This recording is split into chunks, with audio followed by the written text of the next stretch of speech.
Hello friends, welcome back. In this video, we shall be taking a look at historical perspectives in medicine. And this part deals with vaccination. This is quite a topical and hot topic, so I'm sure you will find this video very interesting and informative. When we talk about history, we must remember one thing. History is not what you thought. It is what you are taught. So what exactly are we taught about the history of medicine and medical practice?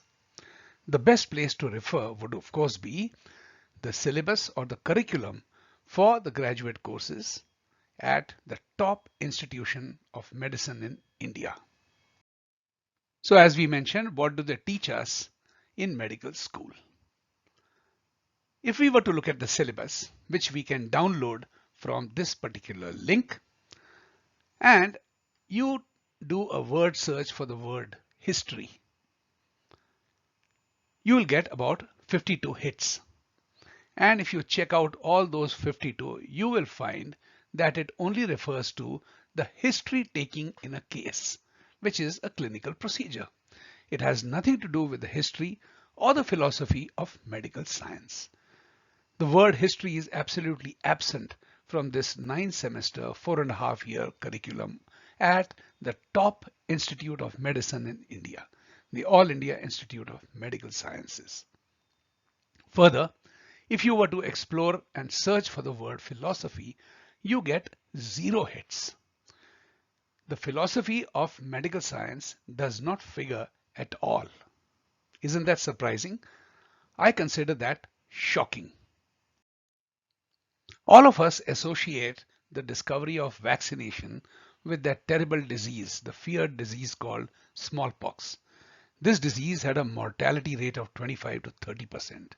In other words, anybody who got that disease, 1 out of 3 or 4 people would definitely die. And those who would stay alive would be disfigured for life. Death would usually happen within 2 to 5 days after the rash appeared on the skin. Now, what exactly was smallpox? Smallpox was a skin disease which was caused by a virus. And it did not spare the rich or the poor. Even Queen Elizabeth I of England was not spared, and she contracted the disease at the age of 29. She recovered, but her face was badly disfigured with pockmarks, and that is why she had to wear very heavy makeup. Rather, in fact, she used to paint her face and meet people at a distance. Yet she managed to rule for 40 years or more. However, as she aged, she became a balding, frail woman with black, rotten and foul-smelling teeth. She was scarred by pox, and she was crippled by the headaches that she suffered. And she was plagued with bouts of depression. Were these the aftermath of the disease? We really don't know. But very likely this disease was very deep acting. I'll just show you a picture of what a patient would look like. This is a picture taken at a time when this was rampant and cameras were already invented. I'll just show this for a little while because some of you might find it shocking, and then I'll just dissolve this picture out of the screen. You can just see the agony and misery this person must be facing. The entire body is covered with these pox. There was one interesting discovery which the laypersons as well as doctors made around the year 1700. They found that if a person got the disease and survived, the same person would not get the same disease twice. This concept of immunity and all that stuff was not there, but this was purely practical observation.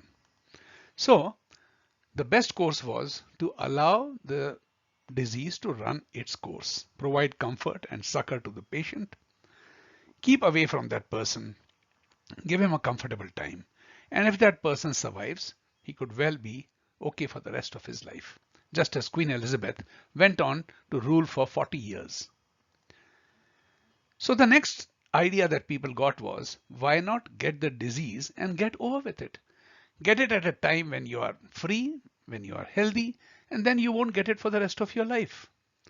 That was the level of fear. And I'm sure those of you who stayed on to see that picture in the previous slide would not differ from that idea. The very misery and the terrible state that that person appeared, anyone would think, if I could just get over with this disease as fast as possible, I would be secure and safe for life. In fact, there are many places in the world where this had been practiced. In Europe, they would call it isopathy. The Chinese also had a practice, and it was there in Africa and Middle East as well. This practice was known as variolation, which meant infecting a person with the pus of the smallpox pox into a healthy person. There were no injections that time, so they would scratch the skin and they would just rub that pus into the person and wait for the disease to begin. As we saw, rudimentary vaccination or inoculation started way back in 1700s.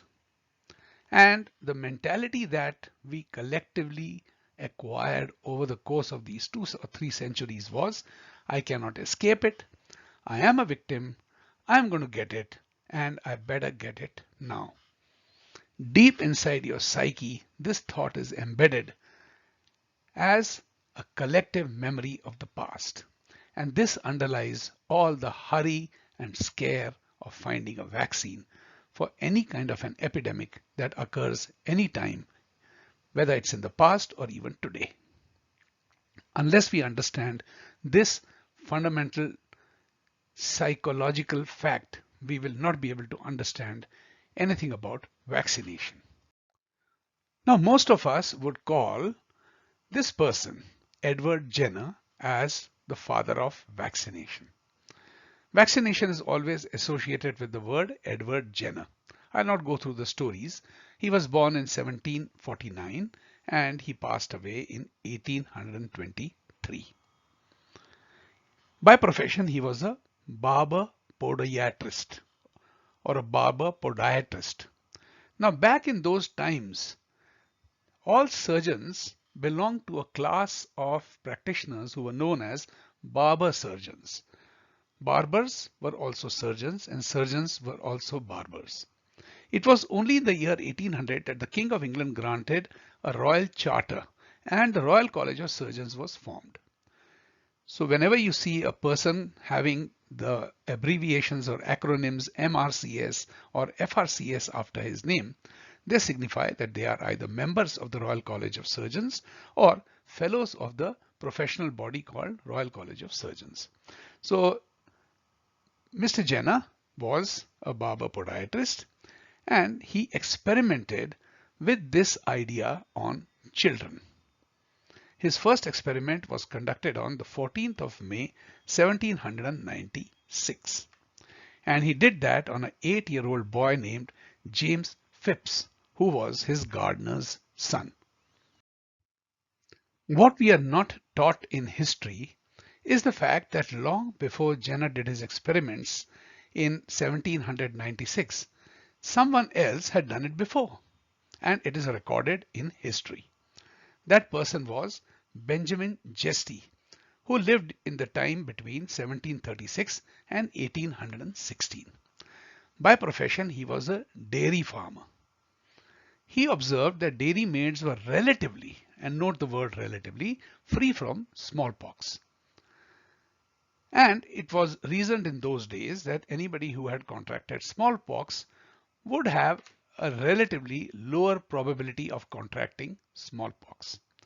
So the experiment that he conducted was that he rubbed the matter from the cowpox pustules, that means the eruptions on the skin. He took the pus out and rubbed it on his skin.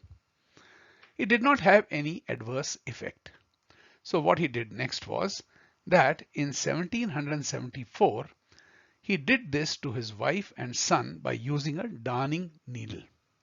He did not force anybody, neither his servants or his staff members, like Mr. Jenner had done on his gardener's son, but he first experimented on himself and then later on his wife and his son. And actually that was probably, we think, the first experiment of vaccination, and he's often called the grandfather of vaccination. But as we shall see in the next slide, it goes even further back.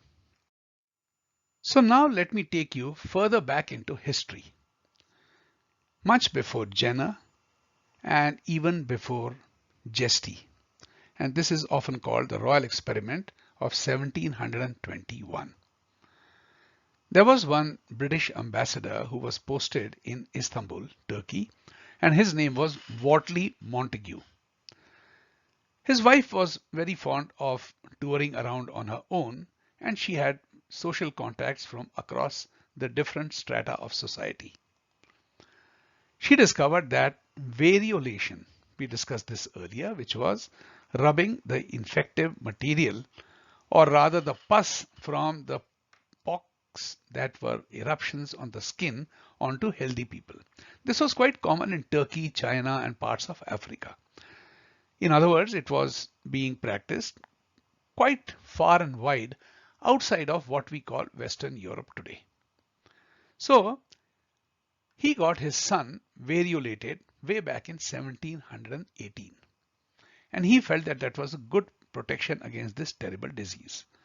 Now this ambassador, Wortley Montagu, was a good friend of the Princess of Wales, Caroline, and he told her about his experiences and his adventures in different parts of the world. So she agreed and granted the permission for an experiment to be conducted on 6 condemned prisoners. They were to be variolated and then they were to be set free. If they died, very well, they were condemned to death anyway. If they survived, well, then they were just lucky. They have earned it because they would be providing with information to medical science, and for that contribution, they would be able to win their freedom. There was, however, one caveat. One of them was a female prisoner, and to see whether this variolation worked, she was forced to sleep with a 10-year-old infected boy. She did not get infected, and in fact that proved that it worked in that particular experiment. So that happened in 1721, long before Jesty and long before Mr. Edward Jenner. This brings us to a very important point in our video. We have got into the habit in modern times to think of vaccination as a panacea for any kind of a pandemic or epidemic. But we forget one thing. Smallpox is no longer an active disease. And is that entirely because of vaccination? Also, what about Black Death, bubonic plague, which was an even bigger killer? It had a greater fatality and it used to spread very fast. What about that? How did that go away? It just went away for reasons we have not been able to explain with science. There never was a vaccine for this particular terrible disease. We will now take a closer look at Jenner's experiment. On 14th May 1796, he vaccinated James Phipps, the 8-year-old son of his gardener, with cowpox. 6 weeks later, he injected the same boy with smallpox, that dangerous disease. Several months later, since he did not contract smallpox, he injected him with smallpox once again. Since the experiment apparently had succeeded, he later vaccinated his own son, Robert. What is to be noted is that both these boys, James Phipps as well as his own son, they died at a very early age. James died at the age of 20 due to tuberculosis. Also, his son died at age 21 due to tuberculosis. Of course, by that time, Mr. Edward Jenner was not in this world anymore. Whether this was an aftermath of the effects of vaccination, much as we saw in the case of many others who survived the disease also had secondary symptoms or disabilities.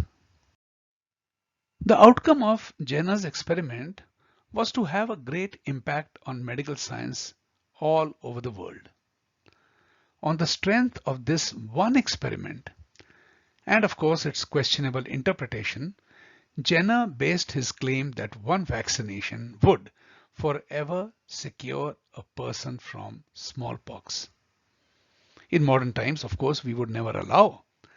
First, on the basis of ethics, of conducting an experiment with a live virus on such a young child, then on his own son with the risk of definite death or permanent disability and disfigurement. And of course, it was not repeated other than these two. Just on the strength of this one experiment, the whole edifice of vaccination for smallpox was based, as we shall see in the later part of this video. Shortly after his experiments and the publication of his findings, many doctors started reporting that milkmaids who had contracted cowpox or had taken the vaccination of cowpox were not immune to smallpox. Jenner had to agree because these examples were far too many. So in 1798, he changed his method and started using pus from a diseased horse who had a similar disease to cowpox. This substance was very smelly and it was very awful and it was very bad and distasteful that many people were averse to having anything prepared out of that. However, he tried that as well. Over the years, vaccination became acceptable in medical practice. This was following the publication of one paper by Dr. Robert Willan in the year 1806. His paper was not based on any original research, it was based on Jenner's work alone. And in that paper, he called it as a true prophylactic, that means a true preventative medicine for smallpox. This was despite the fact that there wasn't clinching evidence and that there were many cases of people contracting the disease despite the vaccination. Many still got infected despite the vaccination, and this was denied or it was not included in the paper. Only selective information was used, which is, in today's parlance, quite unethical. Over the course of years that followed vaccination, there were a large number of reports of deaths from across different counties and parts of Britain as well as in America. The first action, of course, was to deny the deaths, despite the fact that they were being reported. Now, in 1823, Mr. Edward Jenner passed away, and by that time he was using three kinds of vaccines. They were the cowpox vaccine, that derived from horse grease, and there was one which was a mixture of horse grease and cowpox. Horse grease, you will remember, was from the pus obtained from a diseased horse from his hooves. They all resulted in deaths. All the three combinations were as effective or as deadly. So they introduced a new program called revaccination. Sounds familiar? Yes. Nowadays we call it a booster shot. So revaccination was introduced, which meant that you ought to take this vaccination more than once. Following the denial of so many deaths, what ensued was a cover-up. Hospitals had to record the deaths, and either they followed a strategy where they showed that the people who died were unvaccinated, because of course record keeping was not as precise as it is today, or they said that infection cases after vaccination was a new disease called pustular eczema and not smallpox. This was a kind of a deceitful action, to say the least. Now, one thing we know is that numbers don't lie because they can always be analyzed at a later date. In the year 1883, England passed a mandatory vaccination law. And if we were to look at the highest death rate because of smallpox for any 2-year period, it was at best or at worst 2000 cases during a 2-year period, any 2-year period. Following vaccination between 1870 and 1872, that is after having 15 years of a vaccination program, in that 2-year period, 45,000 people died. This led to a lot of distrust about this whole affair in the minds of people. People started refusing vaccination, they were opposing the law, and in the county of Leicester, they decided not to vaccinate. Instead, they went in for good sanitation. Sanitation in England in those days was very poor. There used to be open sewer gutters right in the middle of the road.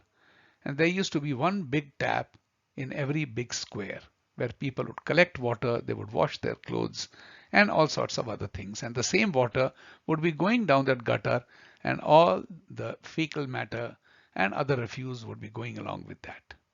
They improved sanitation. Consequently, they improved overall health throughout the year, not only during epidemics. And they introduced quarantine, with which they were very familiar during the days of the Black Death or bubonic plague. A person who was infected and who showed signs of the disease was quarantined inside the house with his close ones or his family members. Once the person got better, everyone was allowed access to the house and the family members could move around. This simple quarantine, not a lockdown of any sort, because otherwise people would be deprived of their economic activity. And if economic activity is slowed down or comes to a grinding halt, people are going to die because of hunger. Just simple good sanitation and an effective quarantine system with the cooperation of the people proved to be very effective, because in this county there was only one death during different epidemics, while other towns had large number of deaths to report. Gradually, people started refusing vaccination all over Britain. And these are the official figures from official statistics of England and Wales. And they show 10-year periods ending with the years which I will now just uncover from this particular chart. For every 10-year period, there is a percentage of babies who were vaccinated for smallpox. And it also shows the total number of deaths across England and Wales due to smallpox. In the year 1881, after these compulsory laws were passed, 96% or rather 97% of the babies were vaccinated, and yet the smallpox deaths per million, for every million of population, there were 3,708 smallpox deaths, which is quite a large number. 10 years later, in 1891, the number of babies vaccinated reduced to 82%. And look at the number of deaths per million. It has gone down to less than 1,000. In the next 10-year period, even fewer people, just 2 people out of 3 opted for vaccination, 67.9%.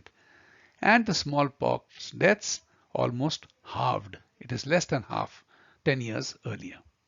Going further, in 1911, the same number of percentage of babies were vaccinated, that is 67.6, and the smallpox deaths per million reduced even further. In 1921, less than 50% of the population of babies was vaccinated, and there was a dramatic drop in the smallpox death per million. From 395, it dropped to 12. This trend was also seen in 1931. Despite having similar figures of number of babies vaccinated, it dropped to 25 per million. And finally, in 1941, just around 40% of the babies were vaccinated, and the rate of death for smallpox per million came down to 1. I'm sure you'll be making your own conclusions out of this. But this is the historical perspective of vaccination we were never taught in school. All public health authorities are desperate for eradication of any epidemic, any disease which is communicable, any infectious disease, and rightly so, because after all, they are responsible to the society for their safety, for their health and well-being. So worldwide eradication programs of smallpox took a very strong wind, and by 1972, South America, the entire continent, was free from smallpox. By 1974, India reported its last few cases. 1975 was Bangladesh, who also reported 0 cases. And by 1979, it was reported by the World Health Organization that smallpox was globally eradicated. And it is said that it was one of the greatest triumphs of scientific knowledge and public practice in history. This success was entirely attributed to vaccination. And we have seen in the previous slide how a decrease in vaccination led to fewer deaths because of the same disease. I will now summarize the findings of the World Health Organization with regard to the global eradication program. First of all, what they found was that during mass vaccination, the cases actually went up. And we have seen examples of that in the previous slides. Second, what they discovered was that mass vaccination needs to be abandoned, which they ultimately did. They took the excuse that it has been eradicated around the world, but the real reason was what has been mentioned as the first point on this slide. And importantly, the World Health Organization felt that surveillance and isolation and good care of the patient, simple hygiene, that is what was required to control the disease. And surprisingly, that pandemic or epidemics have not occurred after that. Let us now summarize the key takeaways of this video. First of all, history of vaccination is not taught as it really is. None of us have heard of any name other than Edward Jenner. All school textbooks teach just that. There is no history or philosophy of medical science or medicine taught in graduate courses or even undergraduate courses at the top universities, which we saw in the earlier part of this video. None of us have heard of GESTI, and let alone the royal experiment which was conducted on the condemned prisoners.